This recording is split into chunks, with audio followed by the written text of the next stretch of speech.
Pada bahasan kali ini saya ingin melihat sorotan kata patung dalam bahasa Indonesia, dan kita akan melihatnya dalam bahasa Ibrani, dan kalau sempat kita akan lihat yang dari bahasa Yunaninya ya. Kenapa ini menjadi penting? Karena kita sebenarnya harus melihat bahwa kata patung itu yang digunakan sebagai kata untuk menerjemahkan kata-kata dalam bahasa Indonesia dalam bahasa aslinya bahasa Ibrani itu ternyata memang mengandung penafsiran Jadi kita akan coba lihat secara netral, tidak perlu emosi dan tidak perlu langsung menyalahkan si penterjemah karena para penterjemah itu menggunakan kata patung ini pastilah memiliki pertimbangan teologis tersendiri Nah, kita akan membedah untuk supaya kita bisa memahami secara netral, karena kata ini terlalu sering artinya digunakan. Nah, ini digunakan secara keliru dengan pemikiran latar belakang yang sebenarnya dari sisi penterjemah itu membawa konsep pemikiran tertentu. Nah, kalau kita melihat dari sisi bahasa aslinya aja kita melihat sebentar perbedaan kosakata antara bahasa nih dari sisi bahasa. Jadi kembali kita belum masuk ke dalam sisi yang teologis Kita lihat bahasa Indonesia itu memiliki kata patung yang sebenarnya pertama itu dia berarti netral loh Artinya patung-patung itu bisa dibuat untuk seni untuk monumen, atau memang bisa juga dalam arti dibuat untuk arti berhala Tentu untuk berhala itu ada definisinya tertentu itu arti netralnya bahwa dibuat itu bisa untuk seni, untuk monumen, artinya untuk peringatan-peringatan, atau memang bisa berarti juga dalam artian diberhalakan Tapi sesungguhnya dia tidak memiliki satu arti gitu kan, hanya berhala begitu. Jadi kalau orang mengatakan ini ada patung itu otomatis berhala, itu terlalu naif Kemudian arti yang kedua itu umum sebenarnya dia umum bahwa yang ditampilkan, arti digambarkan dengan kata patung itu mencakup semua jenis representasi 3 dimensi atau 3D. Jadi sesuatu yang 3 dimensi, dan 3 dimensi itu tidak selalu berarti patung seperti yang dianggap oleh sebagian pemikir di Indonesia yang beragama Kristen Kita banyak terjebak dalam hal itu. Contohnya demikian suatu ukiran ukiran entah itu dari kayu entah itu dari dinding, entah itu bukan ukiran tapi cetakan entah itu tempaan kalau itu menampilkan sesuatu yang merepresentasikan 3 dimensi, mestinya juga layak kita istilahkan dengan patung. Nah, kemudian kita juga melihat bahwa kata patung dalam bahasa Indonesia itu adalah kata benda yang abstrak, yang berdiri sendiri Jadi itu kita melihat pengertiannya dalam bahasa Indonesia. Nah, tetapi dalam bahasa Ibrani nanti yang akan kita lihat itu tidak memiliki kata seperti itu yang langsung digunakan sebagai kata patung. Jadi patungnya itu adalah penafsiran di dalam bahasa Indonesia tapi mereka menggunakan sebenarnya sebuah prasa. Jadi katanya itu prasa deskriptif ya. Nanti kita akan lihat contohnya. Yaitu seperti misalnya prasa yang dipahat. Nah, itu nanti kita lihat dalam bahasa Ibraninya ya. Kemudian yang dicor. Ya. Sebenarnya ada satu lagi, itu juga yang ditempa. Ya. Jadi itu prasa deskriptifnya yang ada dalam bahasa Ibrani. Nanti kita akan lihatlah kalau sempat ada yang dalam bahasa Yunaninya ya. Nah, kemudian ada satu kata atau kata-kata yang dalam bahasa Ibrani itu menunjukkan konotasi, ada gambaran, ya, rupa, ya. Jadi semuanya tidak ditembak langsung menjadi sebagai apa? Seperti yang didefinisikan dalam bahasa Indonesia itu sebagai patung. Nah, kemudian bahasa Ibrani juga di dalam kata-katanya itu ada evaluatif gitu loh, ya. Bahwa pemakaian kata-kata itu apakah terus menjadi kekejian. Nah, itu yang di sini nih ya. Jadi istilah kekejian artinya, nah ini mereka menunjukkan nanti hubungannya dengan keilahian ya, kemudian sia-sia segala macam. Nah, ini sebagai gambaran umum saja. Mari kita melihat sebuah contoh ya yang kita kutipkan dari ayat Ibrani. Nah, kita akan memperhatikan contoh konkret ya, contoh konkret. Misalnya di kitab Hakim-Hakim 17:4 ya. Dalam bahasa Ibrani seperti ini ya. Ini dibacanya waya asehu ya. Kemudian ini adalah vesel ya. Kemudian yang ini adalah umasekah. Nah, di sini kita melihat ya, kalau kita melihat nih kata perkataannya yang artinya ya. Jadi waya asehu, dan ia membuatnya ya, kata-kata itu, dan ia membuatnya pesel ya, yang dipahat. Nah, perhatikan di sini. Yang dipahat itu tidak berarti selalu menjadi patung, bukan? Ya. Kita akan lihat nanti kalau misalnya Anda lihat yang di atas loh batu itu juga digunakan yang dipahat tulisannya ya. Yang dipahat. Tapi itu kan bukan patung. Ngerti nggak? Ya, ini yang apa harus dicatat dalam pikiran kita. Ini katanya kata vesel nih ya. Kemudian umasekah ya, u-nya ini sebenarnya dan ya. Masekahnya itu berarti yang dicor. Jadi bentuk tiga dimensinya itu tidak menunjuk juga itu sebagai patung ya.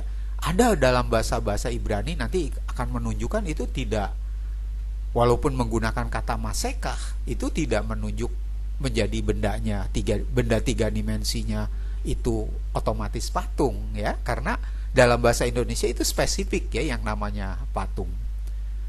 Oke?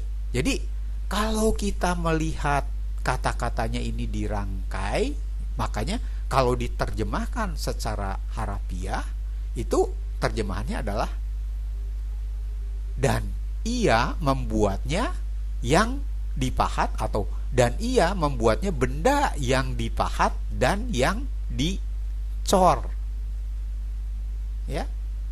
Tetapi dalam terjemahan Indonesia ya, di dalam Alkitab ya, oleh terjemahan Indonesia, saya tidak menunjuk ke segala sesuatu. Anda bisa melihat kata ini di Hakim-Hakim 17:4 itu diterjemahkan dan ia membuatnya menjadi patung pahatan dan patung tuangan.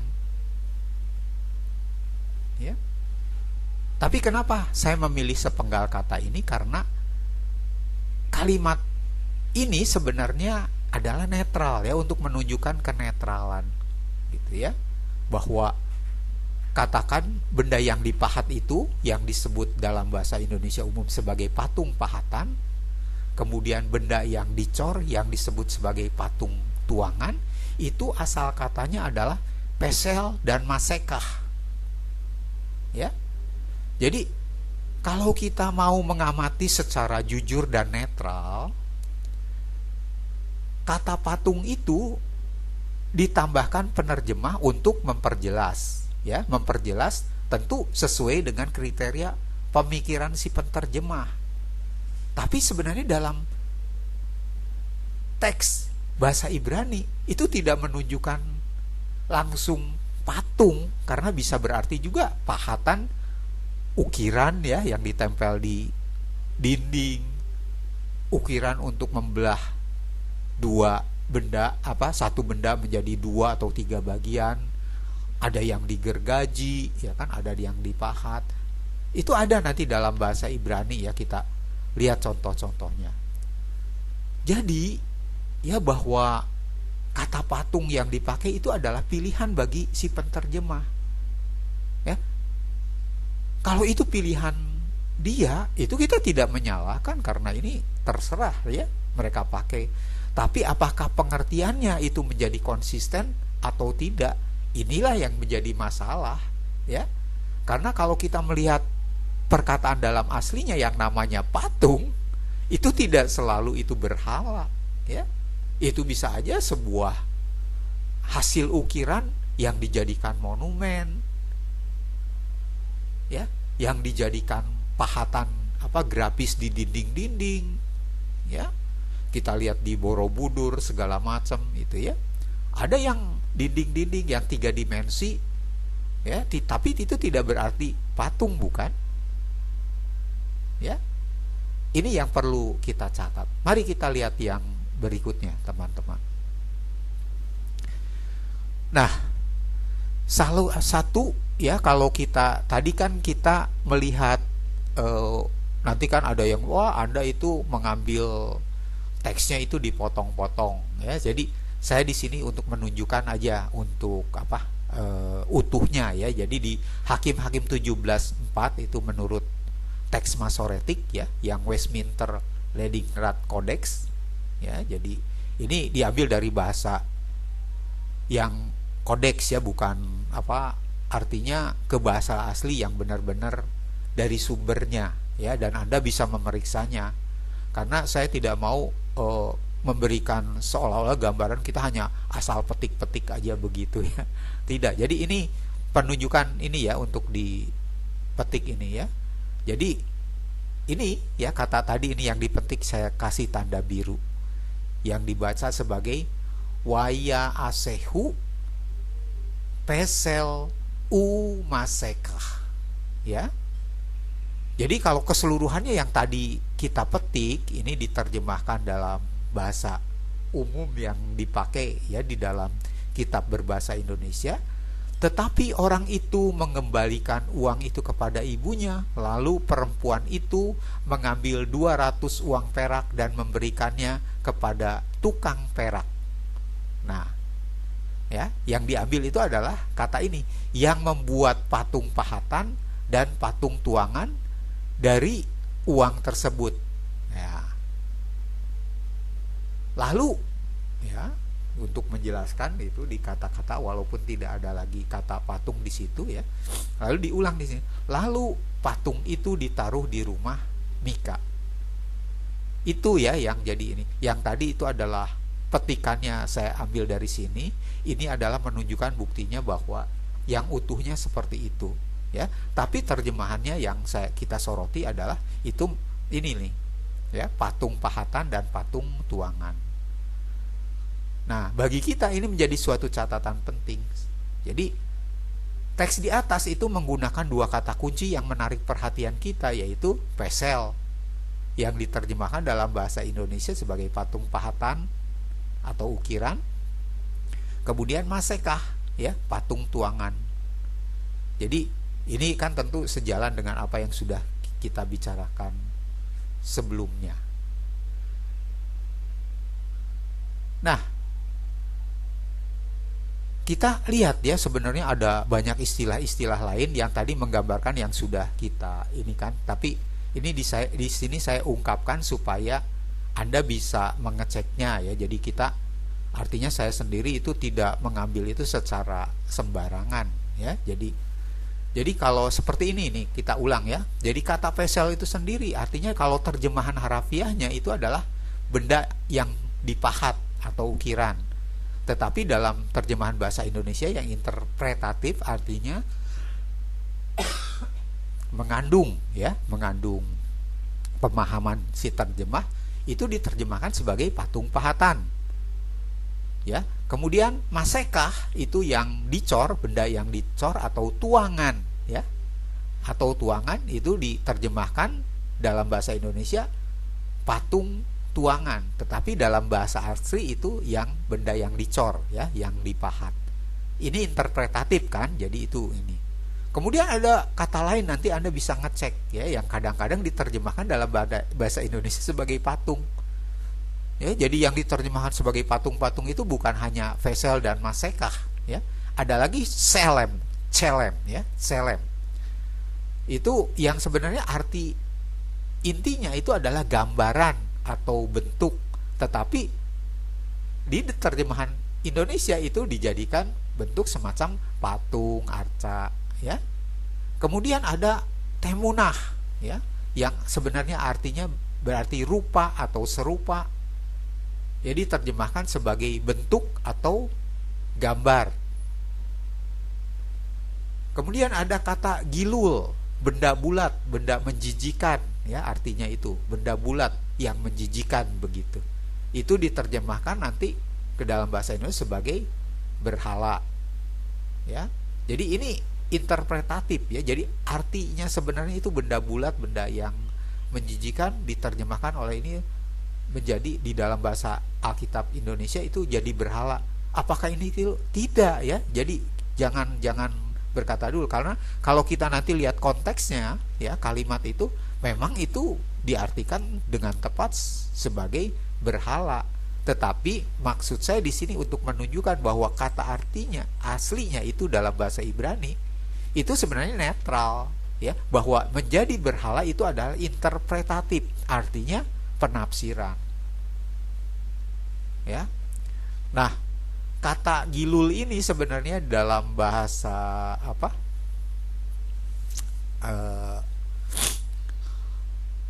Yunaninya itu juga diterjemahkan dengan cara yang berbeda. Nanti Anda lihat ya. Nah, sekarang ini saya ngasih contoh aja sekarang dalam bahasa Yunani salah satu ya, yang tadi bentuk atau tampilan yang di dalam bahasa asli Ibrani itu sebagai gambar ya, celem itu kan. Itu sebenarnya arti katanya juga adalah bentuk dan tampilan. Tapi kita tahu kan idol itu kemudian jadi apa? Diterjemahkan dalam bahasa Inggris kan jadi berhala dan patung. Ya, ini semuanya interpretatif gitu kan. Jadi ini mengandung sebuah pemahaman. Jadi timbul permasalahannya itu ya sebenarnya di sini. Artinya interpretasi siapa dulu, ya.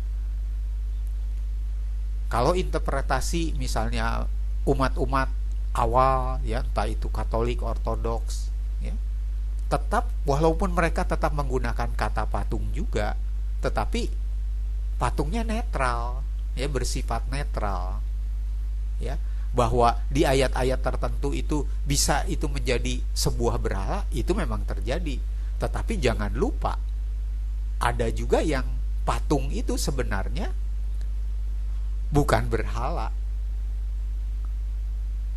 Dan itu kita lihat diterjemahkan juga di dalam Indonesia ya, dalam bahasa Indonesia. Kita akan melihat salah satu bentuk kerancuannya ya. Mari kita sekarang saksikan sebuah gambar ya. Karena ini untuk menggambarkan atau memberikan gambaran bagi kita teman-teman. Karena banyak ya yang orang hanya langsung menyebutnya ini berhala atau ini kita menyembah sesuatu yang diizinkan oleh Alkitab. Nah, sengaja saya menampilkan suatu kontras ya dalam sebuah peristiwa yang dijadi di kitab suci Perjanjian Lama, yaitu di kitab Keluaran ya. Coba teman-teman perhatikan gambar ini ya. Ini adalah gambar lembu emas ya, ini adalah gambaran Harun ya. Perhatikan di sini ada mezbah, ada korban bakaran ya yang dipersembahkan kepada lembu emas ini, teman-teman. Nah, tentu kalau kita ngeliat, kita langsung mengerti ya kan. Oh, ini mengandung pemberhalaan. Jadi pengilahian ya. Pengilahian umat ini terhadap benda tiga dimensi ini ya. Benda tiga dimensi ini, karena ada korbannya, ada imamnya yang memimpin seperti ini. Ini sudah menjadi suatu bentuk yang dimaksud dengan tentu ini yang dibenci oleh Tuhan. Nah, tapi di sisi lain, di sebelah kanan sebagai perbandingan ya, kita lihat kan ini gambaran tabut perjanjian, teman-teman ya, gambaran. Jadi jangan juga diartikan langsung ini bentuknya yang aslinya dulu seperti ini, bukan ya. Ini adalah gambaran, hanya untuk membentuk pengertian dan pemahaman kita, supaya untuk membongkar agar kita tidak terlalu tendensius ya dalam berpikir yang namanya patung ya, itu apakah otomatis berhala atau bukan. Karena yang di sebelah kanan ini ya, ini adalah gambar kerubim ya. Kerub ini tentu ini adalah gambaran patung yang bukan berhala. Sorry, saya koreksi. Ini adalah gambaran benda tiga dimensi yang bukan berhala, bahkan diperintahkan oleh Tuhan sendiri ya. Nah, selain itu, saya ingin mengajak juga teman-teman untuk melihat, kalau melihat gambar ini ya, coba jawablah dengan apa? Dengan sikap yang jujur. Apakah ini tidak menggambarkan patung? Ya, yang kiri ini ya, lembu emas ini tidak menggambarkan patung. Apakah ini yang kanan, kerubim ini tidak juga menggambarkan patung? Jawablah dengan jujur itu dalam hati ya. Dan kita akan melihat sekarang apa yang terjadi di dalam terjemahannya. Ya. Kita lihat ke slide berikut ya. Nah, sengaja itu kita ambil sebagai suatu perbandingan ya. Jadi perbandingan yang saya ulangi lagi, itu adalah lembu emas yang diberhalakan oleh umat Israel di Gunung Sinai. Kemudian yang tadi kanan adalah sepasang kerubim yang diperintahkan oleh Allah sendiri sebagai tempat kehadirannya untuk sarana komunikasi antara Allah dan umat Israel ya. Keduanya ini terjadi di teks Keluaran ya. Yang satu yang diberhalakan ini adalah teks dari Keluaran 32 ayat 4. Sedangkan yang di sebelah kanan itu adalah teks yang diambil dari Keluaran 25 ayat 18. Inilah bahasa Ibraninya ya. Saya tampilkan di sini bukan untuk sok-sokan, saya juga tidak ahli dalam bahasa Ibrani ya, tapi saya hanya melihat fokus kepada kata-kata yang diterjemahkan nanti sebagai apa? Sebagai kata yang tadi digambarkan di pikiran kita kan, sebenarnya lembu emas itu adalah patung. Kerubim juga itu adalah patung, bukan? Tetapi perhatikan di sini ya, terjemahan dalam kitab sucinya dalam bahasa Indonesia. Ya. Oke, kita lihat yang lembu emas ini di ayat Keluaran 32:4 itu. Dikatakan, "Diterimanya itu dari tangan mereka dan dibentuknya dengan pahat." Perhatikan ya. Dibentuknya dengan pahat. Nah, ini adalah baheret ya. Dan dibuatnya lah daripadanya anak lembu tuangan ya. Di sini adalah kata masekah ya, masekah. Anda ingat ya tadi Masekah itu disebut sebagai patung tuangan. Tapi anehnya di dalam ayat ini ya, itu hanya diterjemahkan sebagai anak lembu tuangan. Tidak disebut patung anak lembu tuangan. Ya. Jadi kata yang sama itu ternyata di sini sekarang tidak pakai kata patung, teman-teman. Ya, tapi Anda sendiri tadi saya sudah tunjukkan gambarnya ya di sini. Lihat bahwa ini jelas kan adalah benda 3 dimensi. Jadi penterjemahan ini sebagai anak lembu tuangan, walaupun si penterjemah tidak menggunakan kata patung, tapi itu jelas menunjukkan kata, ya, artinya gambaran yang sebenarnya diartikan patung tadi di ayat yang sudah saya tunjukkan pertama di Hakim-Hakim 17 tadi, ya kan? Kata yang dipakai di sini kan masekah, ya, tuangan. Dan yang gawatnya itu ada perkataan apa? Ya, ada perkataan, hai Israel, inilah Allahmu. Ya, jelas. Harun yang mengucapkan, inilah Allahmu yang telah menuntun engkau keluar dari tanah Mesir. Ya, inilah yang apa dilakukan oleh bangsa Israel. Nah, mari sekarang kita lihat yang di sebelah kanan. Nah, kata yang muncul di sini kita soroti aja ya. Kalau Anda mau baca ini semuanya saya sediakan transliterasinya seperti ini. Anda bisa membacanya sebagai Ve'asita Senayim Keruvim Zahab Miksah Ta'ase Atam Misenei Ketsot Hakap Poret. Ya. Tapi kita akan lihat kata miksahnya aja ini. Ya. Kenapa? Karena kata miksahnya ini, ya, yang tadi Anda lihat bendanya seperti ini dibuatnya dengan tempaan. Jadi benda 3 dimensi ini, jadi selain ya tadi kita kenal kata yang pesel dan masekah, itu sebenarnya ada kata lain yang dengan tempa, ya. Dan engkau harus membuat 2 kerup dari emas tempaan yang engkau harus membuatnya pada kedua ujung tutup perdamaian. Ya. Terlihat lagi kan? Saya ulang ini. 2 buah kerup hasil tempaan dari emas. Ini adalah benda 3 dimensi, ini adalah benda 3 dimensi.